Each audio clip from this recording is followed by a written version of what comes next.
everyone. Today we are on the 19th mystery chapter book in the Scooby Doo series by James Gelsey, and this one's called Scooby Doo and the Rowdy Rodeo. So let's see what this one's about. Number 19 already. Chapter 1. The mystery machine cruised down the highway. Fred was driving with Daphne and Velma next to him in the front seat. Shaggy and Scooby were in the back studying a road map. "No, Scooby, you've got it upside down," Shaggy said. "The lake is up there, and the mountains are over there." "Ruh-uh," protested Scooby. "Rook." He pointed toward the windshield with his paw. Some mountains were visible straight ahead. He looked back at the map. "I give up," Shaggy announced. "Like, why won't you tell Scoob and me where we're going? Because we don't want to hear you two complaining for the whole trip about whether there's going to be any food there," Daphne replied. "Besides, using the map to try to figure it out has kept the two of you very busy. And very quiet," added Velma. "Hey, we don't always complain about food," Shaggy protested. "Do we, Scoob?" Scooby thought for a moment and then nodded his head. "Rup," he barked. "If you really want to know where we're going, I'll give you a hint," Daphne offered. "It has to do with yodeling." "Rodeling?" asked Scooby. "What's that?" "It's a singing sound that goes back and forth from low to high," Velma explained. "Shaggy, why don't you show Scooby how a yodel sounds?" asked Fred. "I don't know how to yodel," Shaggy replied. "Sure you do," Daphne said, "and I'll prove it. Knock, knock." "Who's there?" asked Shaggy. "Little old lady," Daphne said. "Like little old lady who?" asked Shaggy. Fred, Velma, and Daphne started laughing. "There, you did it, Shaggy. You just yodeled." "I did?" Shaggy said with surprise. "Say that line again," Daphne coached, "only this time make your voice go high and low." "Little old lady who?" Shaggy sang, changing his voice along the way. "That's a yodel, Shaggy," Daphne said. "Like Riss?" asked Scooby. He cleared his throat with a loud cough. He threw back his head and let out a howl. "Rodel, rady, rodel, rady, hee-hoo." "Boy, that was terrific, Scooby," Fred smiled. "Bucky will be amazed." "Excuse me, but who's Bucky, and what does yodeling have to do with where we're going?" interrupted Shaggy. "All right, we'll tell you," Daphne relented. "We're going to the Bucky Mccoy Rodeo." "In the old days, Bucky Mccoy was a famous movie star," Velma continued. "He was called the yodeling cowboy. I used to watch his movies all the time. When I was a kid," Fred added. "I was even president of his fan club." Shaggy and Scooby looked back at the map. "I can't find Bucky McCoy's anything on the map," Shaggy said. "We really must be in the middle of nowhere." "Ranches usually are, Shaggy," Velma explained. "I guess it doesn't matter," Shaggy said, "as long as there's—" "Don't worry, Shaggy, there'll be plenty of food," Fred answered. He steered the mystery machine into a dusty parking area and found a spot. "In that case," Shaggy called, "let's giddy up."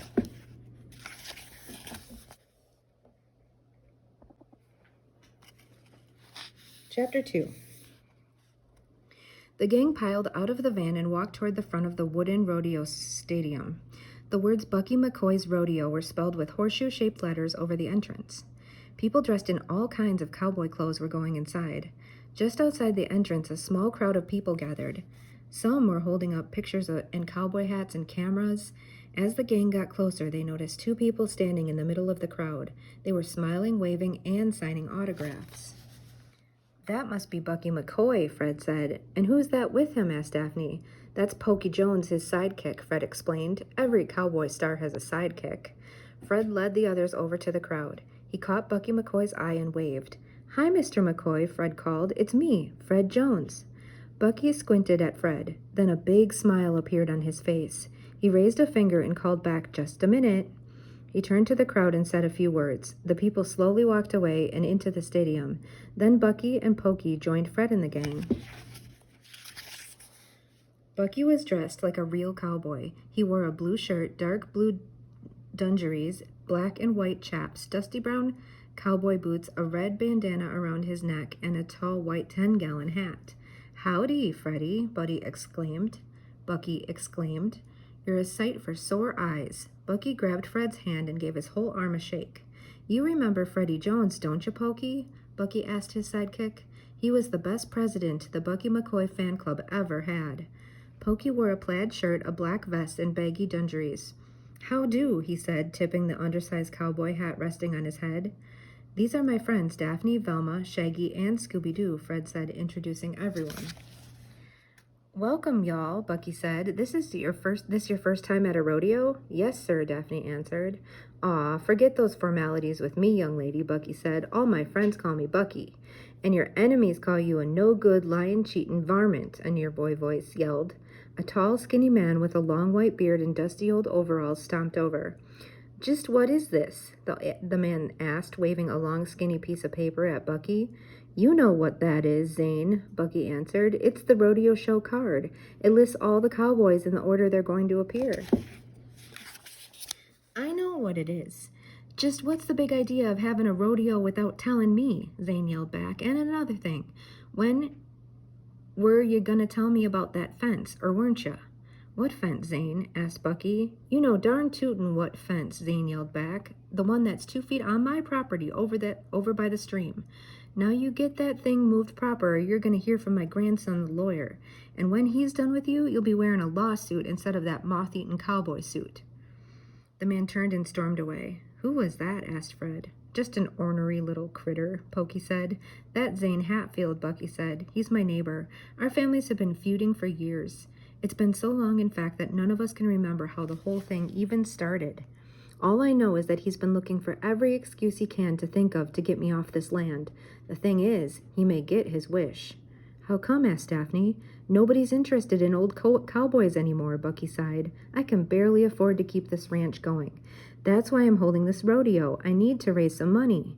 I've got a few other ideas, but none of them will matter if this rodeo doesn't work. Anyways, I'd better go check out that fence.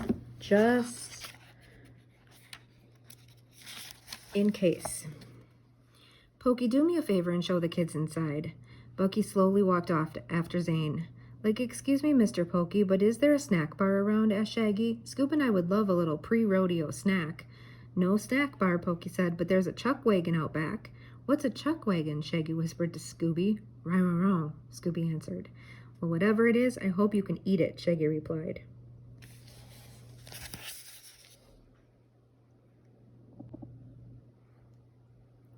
Chapter 3.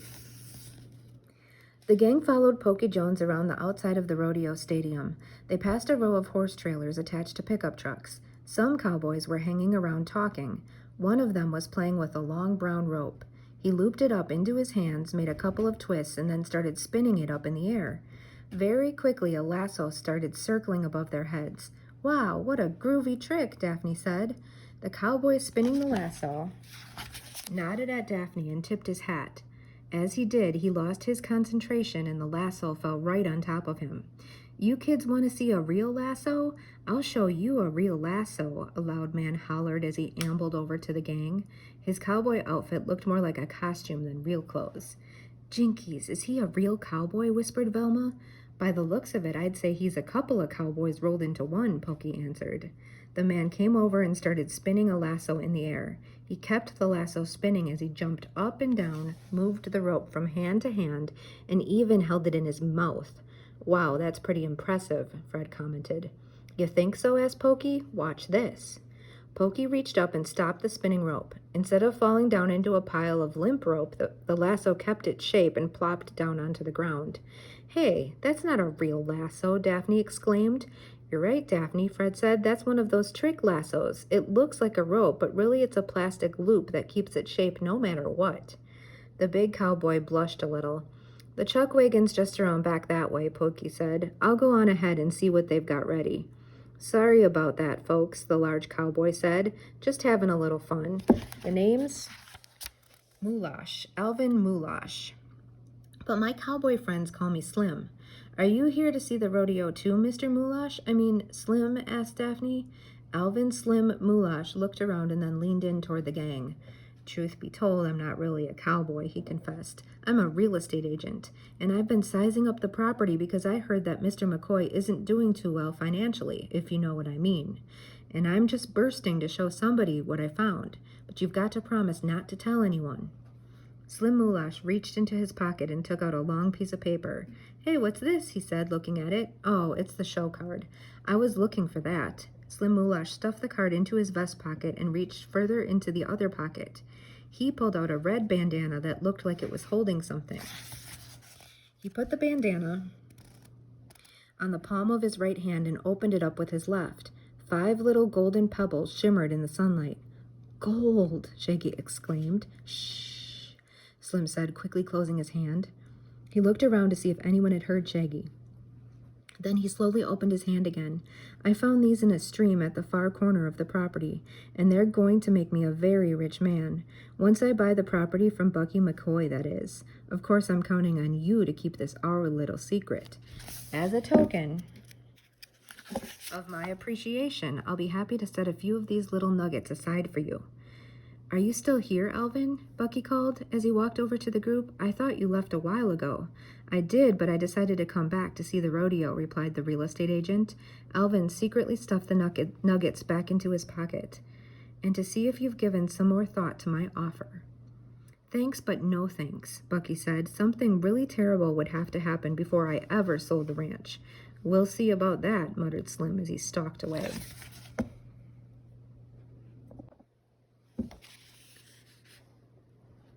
Chapter 4. Bucky and the gang continued around back and found the chuck wagon. It was a real covered wagon set up like a cowboy snack bar. Trays of all kinds of delicious-looking foods lined the counter. Man, that sure looks good, Shaggy said. Roo read it, Scooby agreed, licking his lips. This is really set up just for the cowboys and the rodeo, but help yourselves, partners, Bucky said. Like, thanks, Bucky, Shaggy exclaimed. Come on, Scooby, let's get some grub. They walked over to the counter of food. Like, I don't know where to start, Scoob, Shaggy gasped. How about at the end of the line, a deep voice said from behind. Shaggy and Scooby turned and saw a tall, stocky cowboy holding an empty plate. Sorry about that, Shaggy gulped. He and Scooby stood aside as the big cowboy made a huge barbecue sandwich. Bronc Paddock, Bucky called as he walked over.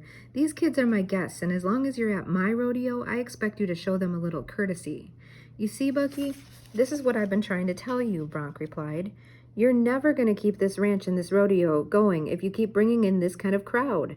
I've got 2 words for you, Bucky, Bronc continued. Extreme rodeo, or as I like to call it, X-rodeo. Trust me, Bucky, you'll be rolling in dough before you know it. Unlike you, Bronc, I will never turn my back on my cowboy heritage to make a quick buck, Bucky said. All you want to do is strip away the majesty and mystery of the whole cowboy experience. All I want to do is make the rodeo exciting and fun, Bronc snapped back. Face it, Bucky, you're the cowboy of the past, and I'm the cowboy of the future. Bronc stared back at Bucky. He ate his barbecue sandwich in 2 enormous bites. Then, as Pokey walked by with a plate of his own, the cowboy reached out and grabbed the red bandana hanging out of Pokey's back pocket. He wiped his mouth with it and stuffed it into his own pocket. Thanks for the grub, Bucky, Bronc said and walked away. Extreme rodeo? Asked Fred. What's that? Bronc's idea is to take regular rodeo and cowboy things and make them more dangerous, Bucky tried to explain. Like instead of roping a calf, a cowboy would try to rope a snapping crocodile blindfolded. That doesn't sound very safe to me, Daphne commented. Speaking of safe, is it safe to eat now, Shaggy asked. You bet, Shaggy, Bucky said. But make it quick, because we're going to be starting the rodeo real soon. I have to go saddle up Betsy. I'll see you kids later. Bucky walked over toward the stables behind the chuck wagon. Come on, Scoob, Shaggy said. Let's eat.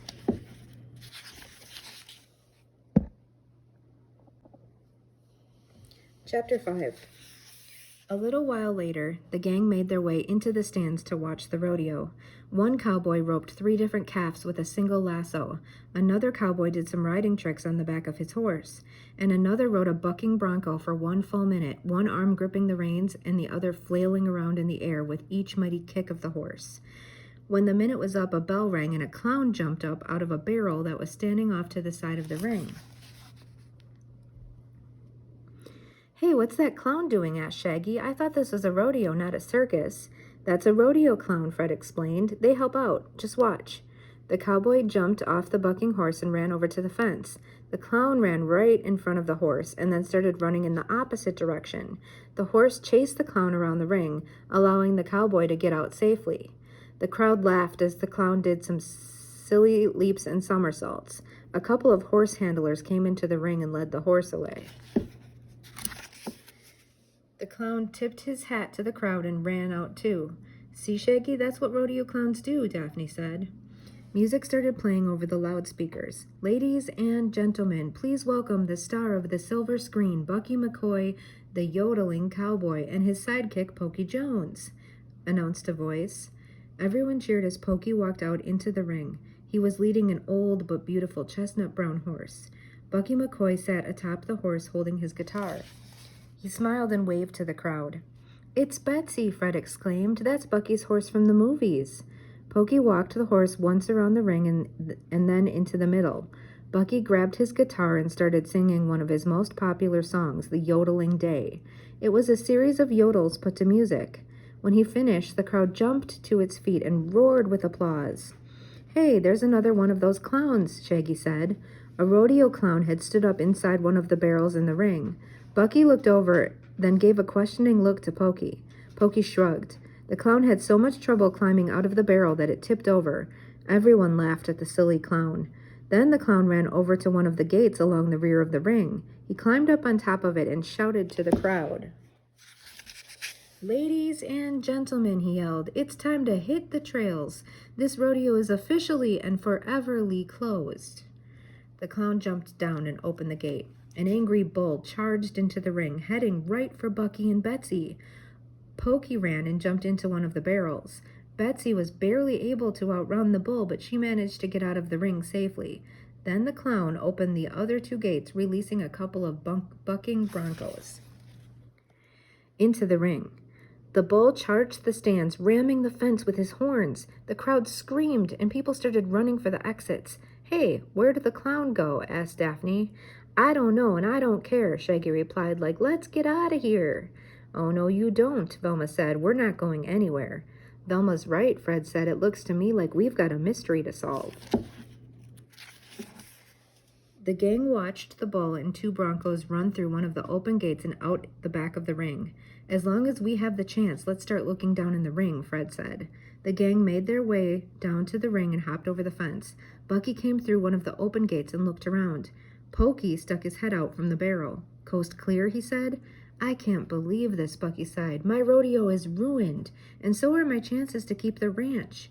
"Don't worry, Bucky," Fred said. "You take care of rounding up the horses and that bull, and we'll take care of rounding up the clues to solve this mystery." "And I think I've already lassoed one," Velma called. She stood next to the tipped-over barrel, peering inside. She reached in and came out with a long piece of paper. "It's a rodeo show card," she said. "See, Bucky?" Fred asked. "We're on our way." "Good luck, kids," Bucky said. "Come on, Pokey, we've got a lot of rounding up to do. And we've got a lot of detective work to do," Daphne added.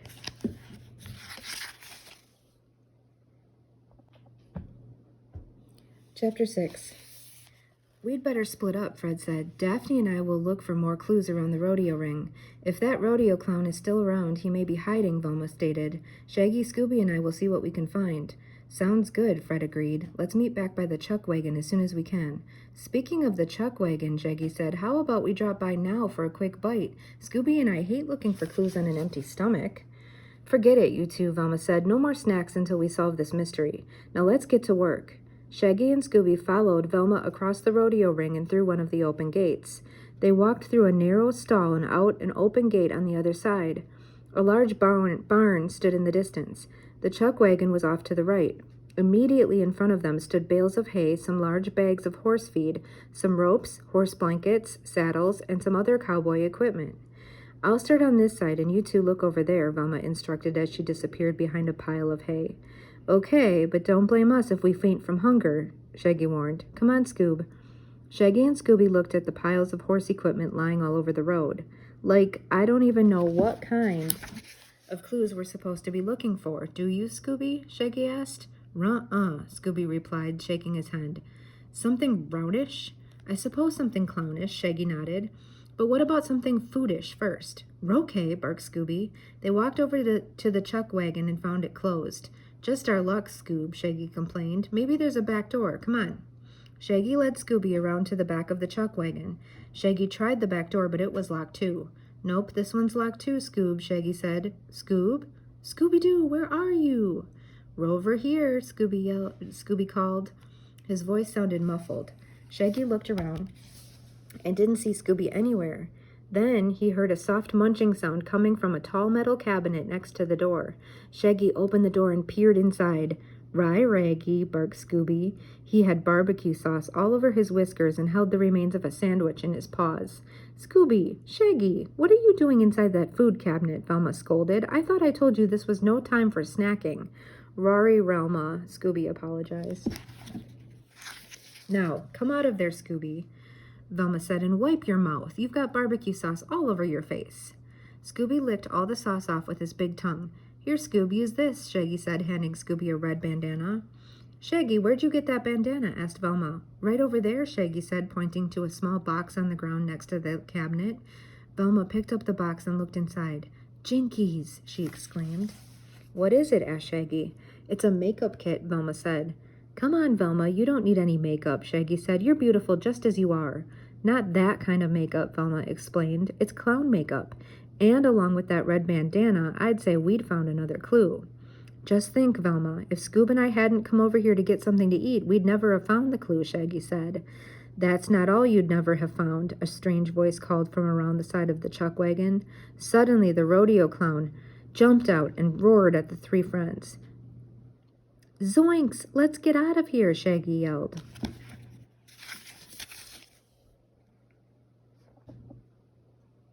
Chapter 7. The rodeo clown chased Velma, Shaggy, and Scooby around the chuck wagon 3 times.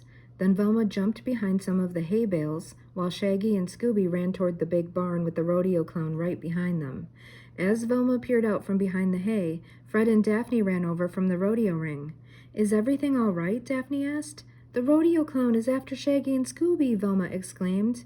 Fred, Daphne, and Velma ran down the dirt path toward the barn and saw Shaggy and Scooby disappear inside. The clown stopped at the door and looked off to his left. That's interesting, Velma said. The 3 of them watched as Betsy slowly walked over to the barn.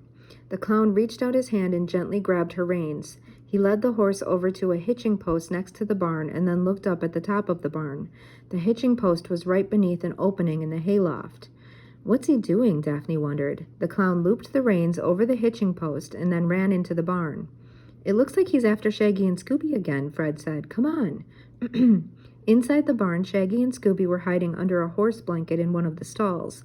Quit hogging all the blankets, Scooby, Shaggy complained. That clown's going to find us for sure if you keep pulling the blankets off me. Rory Raggy, Scooby apologized. Shh, Shaggy said. Listen, I think I hear big clown footsteps. The sounds of feet shuffling through the hay got louder and louder. Oh no, Shaggy whispered. He's going to get us. What'll we do? Suddenly the blanket flew up into the air. Shaggy and Scooby clutched each other and closed their eyes tight. All right, you 2, you can come out now, Daphne said. Shaggy opened one eye and saw Daphne, Fred, and Velma standing in front of them. Fred and Velma were holding the blanket. Whoa, Shaggy sighed. For a minute there, we thought you were that creepy clown. Speaking of the clown, did you happen to see where he went? Fred asked. Like, we were too busy inspecting this blanket for clues, Shaggy said. They heard a scratching sound and saw some hay flutter down to the ground. Everyone looked up at the wooden boards on the ceiling. Small wisps of hay were falling through the cracks. I think we found our clown, Velma said. The gang tiptoed over to the ladder leading up to the hayloft. Just as Fred poked his head up into the hayloft, he saw the clown standing by the opening. We've got you now, Fred warned. He and the others started toward the clown, who smiled at them, turned, and jumped. Zoinks! The clown jumped out the window, Shaggy exclaimed.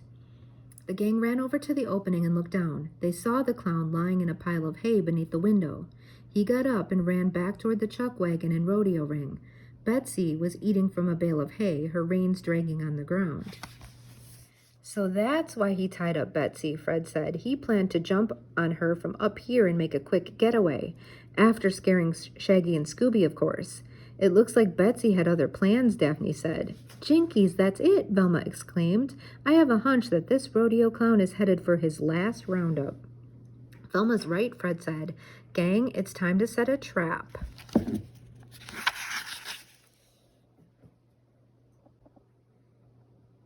Chapter 8. The only way we're going to get that clown to come out again is to make him believe that the rodeo's still going on, Fred said. But all the horses have run away, Shaggy pointed out. Not all of them, Shaggy, Daphne answered, pointing to Betsy. But all the cowboys are gone, Shaggy added. Like, what kind of rodeo can you have without cowboys? A Scooby-Doo and Shaggy kind of rodeo, Daphne said, smiling.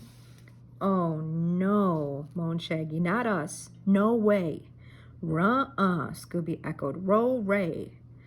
But we really need your help, Scooby, Daphne pleaded. Would you help out for another visit to the chuck wagon later? Scooby thought for a moment and then shook his head. Then how about a visit to the chuck wagon later and a Scooby snack now, offered Velma. Scooby's eyes lit up. His tail started wagging furiously. "Okay," he barked. Daphne tossed a Scooby snack. Scooby kept his eye on the snack and then grabbed it lasso-like with his tongue. He chomped it down and let out a small burp. "Rory," he apologized, grabbing his stomach. "Roo-ruch, raricue." "Now listen up, because we don't have much time," Fred said. "Scooby, Daphne will dress you up like Bucky. Shaggy, you're going to pretend to be Pokey so you can walk Betsy around the ring. Velma will go to the announcer's booth and put on one of Bucky's records to make it look like Scooby's singing. Meanwhile, I'll be hiding in one of the barrels with a lasso. When the clown shows up, get him to chase you over to my barrel. I'll jump up and rope him. Everyone got that?" The rest of the gang nodded. "Then let's get into position," Fred said. Daphne took Shaggy and Scooby over to the area behind the rodeo ring. She found enough bits and pieces of different cowboy outfits to put together, one for Scooby and one for Shaggy. She even found Bucky's guitar resting against a bale of hay. Fred walked Betsy over to the ring. Then he grabbed a rope and hid in one of the barrels. Velma made her way up to the announcer's booth. Soon everyone was ready. "Okay, good luck, fellas," Daphne said. "I'm going to get the real Bucky and let him know what's happening." Shaggy wore baggy dungarees, a dusty vest, and a tan cowboy hat that was 2 sizes too large. Scooby sat high in Betsy's saddle. He wore a tall 10-gallon hat, a black and white cowskin vest, and a pair of furry chaps over his rear legs. Bucky's guitar was between his paws. "Riddy up," he barked.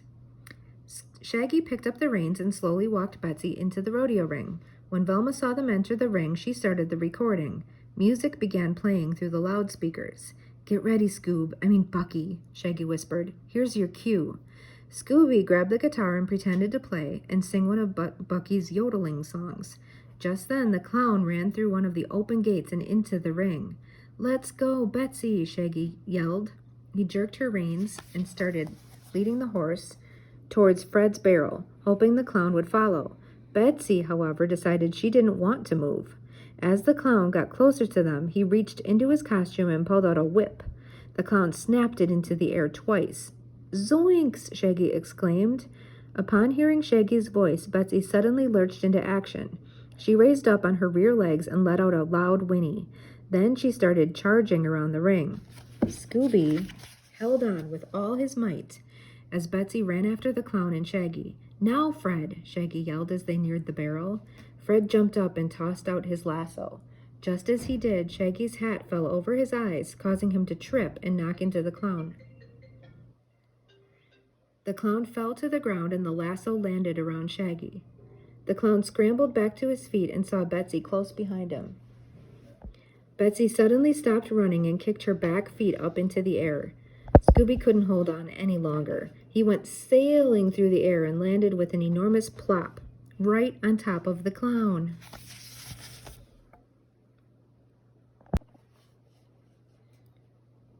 Chapter 9.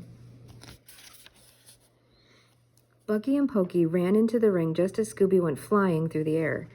Bucky let out a short whistle, and Betsy suddenly stopped kicking. Bucky grabbed her reins and stroked her long nose. "Good job, girl," he said. "And good job to you kids," Pokey added. "Looks like you done wrangled yourselves a clown." "Bucky, would you like to see who is behind all this?" asked Fred. "You betcha," Bucky answered, handing Betsy's reins to Pokey. Bucky walked over and helped Scooby up. Then he raised the clown to his feet. Bucky took a bandana out of his own pocket and wiped the makeup off the clown's face. "Alvin Moulash," Bucky exclaimed. "Just as we suspected," Velma said. "You did?" asked Pokey. "How in tarnation did you know?" "Well, it wasn't easy at first because we had 3 suspects," Daphne explained. "Zane Hatfield, Bronk Paddock, and Mr. Moulash here." All had reasons for wanting to ruin the rodeo and get Bucky to sell the ranch. And the first clue we found confirmed that any of them could have been the clown, Fred said.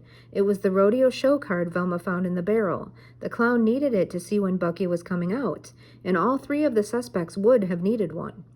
But then we found the second clue, which eliminated Zane, Velma stated. Eliminated me from what? Zane asked angrily as he walked into the ring. Did you leave me out of something again, Mccoy? Shaggy and Scooby found a red bandana with some clown makeup on it, Velma continued, and we remembered that Mr. Moulash had a red bandana as part of his cowboy costume. And Bronk Paddock took mine and got it all barbecue sauced up, Pokey added. Exactly, Fred confirmed. Which made the last clue so important, Daphne said, and the last clue wasn't something we found, but something we observed. We saw the clown tie Betsy to the hitching post under the barn. He planned to jump from the hayloft and onto Betsy's back. Like you used to do in the movies, Bucky, Pokey interjected. But when the clown jumped, we saw that Betsy had walked away, Fred said. That means that the clown didn't tie the reins properly like a real cowboy would have. And Bronk Paddock, whatever his faults, is a real cowboy, Pokey agreed. He'd never let something like that happen to him. So why'd you do it, Moulash? Asked Bucky. Alvin Moulash fidgeted a bit and then let out a deep breath. He reached into his pocket and took out a handful of gold pebbles. I found these in a stream on the edge of your property, he explained. I wanted to ruin the rodeo so you'd have no choice but to sell the ranch. I was going to get you to sell it to me, and then I was going to mine the gold and become rich, rich, rich. A smile started spreading across Bucky's face and grew into a full-fledged yodeling laugh. What's so funny? Demanded Alvin. You are, Bucky replied. That's not real gold. Those are pebbles covered with gold paint. I put them out there as an experiment. That stream flows onto my property too, Zane complained. What kind of experiment were you doing with water flowing onto my land? I put those gold stones there to see if the paint would last, Bucky explained, as part of my idea to create a little gold mining town for kids. You know, turn part of the ranch into a little Old West theme park for families. They could come and pan for gold, see a show in the saloon, and then come to the rodeo. What a great idea, Bucky, Daphne exclaimed. Just then Betsy walked over behind Scooby and gave him a nudge. Ruh? He said.